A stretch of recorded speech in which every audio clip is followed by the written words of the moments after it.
नमस्कार दोस्तों, आज की बुद्ध नैतिक कहानी में आपका स्वागत है।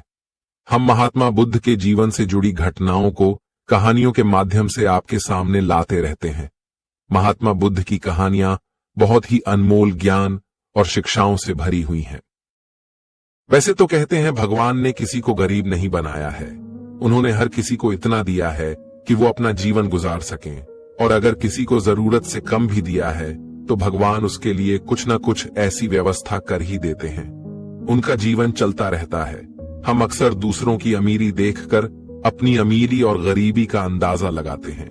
यदि हमारे पास 10 रुपए हों और सामने वाले के पास 100, तो हम अपनी नजरों में गरीब हो जाते हैं और सामने वाला अमीर हो जाता है।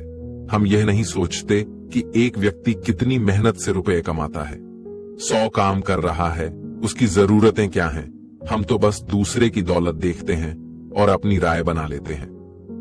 गौतम बुद्ध की आज की प्रेरणादायक कहानी के माध्यम से आप जानेंगे कि भगवान बुद्ध के अनुसार कौन धनवान और धनवान व्यक्ति होता है। साथ ही आप यह भी समझ जाएंगे कि गौतम बुद्ध हर व्यक्ति को अमीर क्यों कहते थे। गौतम बुद्ध की कहानी आपको बहुत प्रभावित करेगी और बुद्ध की इस प्रेरणादायक कहानी से मिली सीख आपके बहुत काम आएगी। एक बार की बात है, ऐसा हुआ, एक राज्य के राजा ने गौतम बुद्ध को कुछ दिनों के लिए अपने राज्य में आने का निमंत्रण दिया। बुद्ध ने उस राजा का निमंत्रण स्वीकार कर लिया और अपने कुछ शिष्यों के साथ उस राज्य में चले गए। राजा ने बुद्ध से मुलाकात की और उनसे कुछ दिन वहां रहकर अपने राज्य के लोगों की समस्याओं का समाधान करने और उन्हें धार्मिक मार्ग पर चलने की शिक्षा देने का अनुरोध किया। बुद्ध ने राजा की बात मान ली और इस राज्य में 3 दिनों के लिए एक धार्मिक परिषद आयोजित करने का निर्णय लिया। गौतम बुद्ध के आगमन की खबर पूरे राज्य में फैल गई और धार्मिक सभा के पहले ही दिन बहुत से लोग आए। उसी राज्य के चौराहे पर एक भिखारी बैठा रहता था। उसे भी गौतम बुद्ध के आने की खबर थी, लेकिन वह सोचने लगा कि धर्म सभा में जाकर और यहां बैठकर उसे क्या मिलेगा। जैसे जैसे लोग आएंगे वे मुझे भिक्षा में कुछ न कुछ अवश्य देंगे।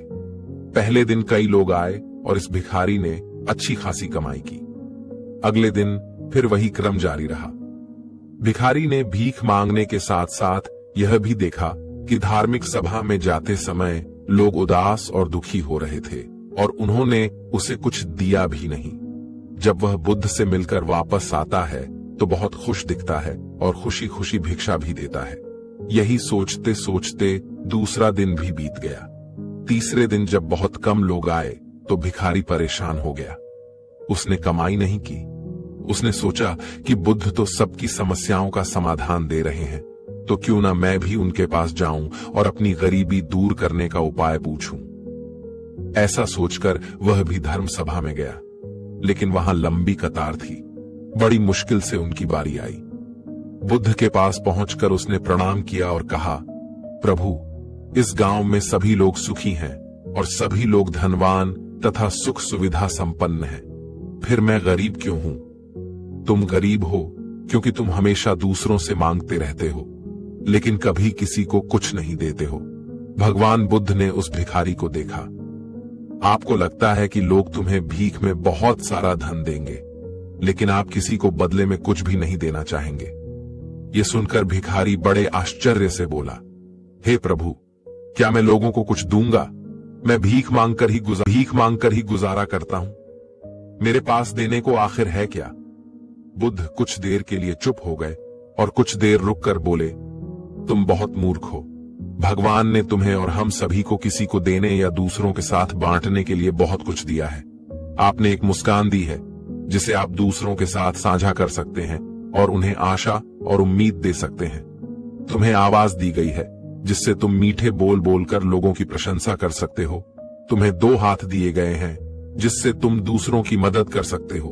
तुम्हें एक स्वस्थ शरीर दिया है जिससे तुम भीख मांगने के बजाय कड़ी मेहनत कर सकते हो। जिस व्यक्ति को भगवान ने बिना किसी कमी के ये चीजें दी हैं, वह कभी गरीब नहीं हो सकता। आप सिर्फ अपनी सोच के कारण गरीब हैं। जैसे ही आप इस सोच से बाहर निकलेंगे, आप खुद को दूसरों की तरह अमीर समझने लगेंगे और आपकी जिंदगी भी बेहतर हो जाएगी। दूसरों की खुशी देखकर अपनी तुलना दूसरों से न करें। भगवान ने सभी को अमीर बनाया है, बस जरूरत है तो अपनी सोच सुधारने की। भगवान बुद्ध की बातें सुनकर मनुष्य को अपने जीवन का मूल्य समझ में आया और वह उनके द्वारा दी गई शिक्षाओं के अनुसार अपना जीवन जीने लगा। जब हम सभी अपनी तुलना दूसरों से करते हैं या दूसरों को खुश देखते हैं तो हमें लगता है कि हमारी जिंदगी खराब है और बाकी सब मजे कर रहे हैं। हम अपने जीवन में कभी भी अच्छी चीजों पर ध्यान केंद्रित नहीं करते हैं। हम कभी यह नहीं सोचते कि भगवान ने हमें स्वस्थ शरीर दिया है, जो सबसे कीमती चीज है। आप कितने भी अमीर क्यों ना हो, अगर आपका शरीर उपयोगी नहीं है तो वह पैसा भी किसी काम का नहीं है। और वहीं अगर आप गरीब हैं लेकिन आपका शरीर बिल्कुल स्वस्थ है तो आप अपने आप में एक अमीर व्यक्ति हैं। कोरोना काल में हम सभी ने देखा है कि पैसे से ज्यादा जरूरी स्वस्थ शरीर है। इसलिए सदैव अपना स्वास्थ्य का ख्याल रखें। दूसरों की खुशी देखकर अपने आप में दुखी मत बनो, सदा खुश रहे। अपने खुशी को दूसरे को बांटे और मेहनत के साथ कोशिश करते रहे। एक दिन आपके पास भी पैसे होंगे, आप भी अमीर बनेंगे।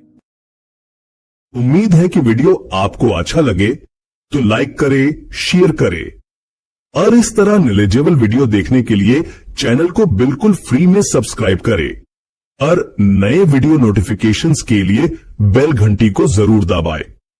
धन्यवाद। जय हिंद।